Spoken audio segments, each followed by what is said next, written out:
To his sister by Anton Pavlovich Chekhov.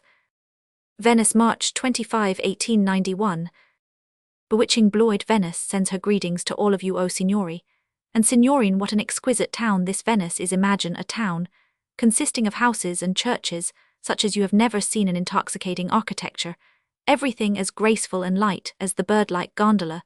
Such houses and churches can only be built by people possessed of immense artistic and musical taste, and endowed with a lion-like temperament. Now imagine in the streets and alleys, instead of pavement water, imagine that there is not one horse in the town, that instead of cabmen you see gondoliers on their wonderful boats, light, delicate, long-beaked birds, which scarcely seem to touch the water and tremble at the tiniest wave, and all from earth to sky bathed in sunshine.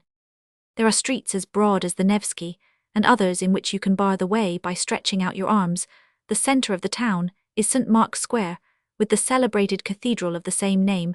The cathedral is magnificent, especially on the outside. Beside it is the palace of the Doges, where Othello made his confession before the senators.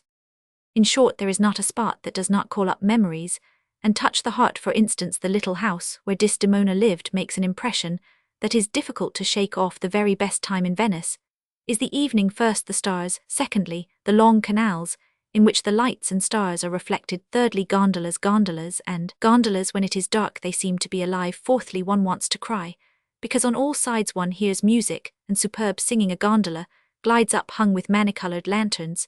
There is light enough for one to distinguish a double bass, a guitar, a mandolin, a violin. Then another gondola like it, men and women sing, and how they sing, it's quite an opera. Fifthly, it's warm. In short, the man's a fool who does not go to Venice. Living is cheap here. Board and lodging costs 18 francs a week, that is 6 rubles each, or 25 rubles a month. A gondolier asks a franc for an hour, that is 30 kopecks. Admission to the Academy's museums, and so on, is free. The Crimea is 10 times as expensive, and the Crimea beside Venice is a cuttlefish beside a whale. I am afraid father is angry with me for not having said goodbye to him. I ask his forgiveness. What glass there is here, what mirrors, why am I not a millionaire? Next year let us all take a summer cottage in Venice. The air is full of the vibration of church bells, my dear Tunguses.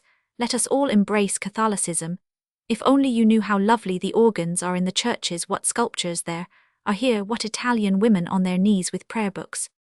Keep well and don't forget me, a sinner. A picturesque railway line, of which I have been told a great deal, runs from Vienna to Venice. But I was disappointed in the journey.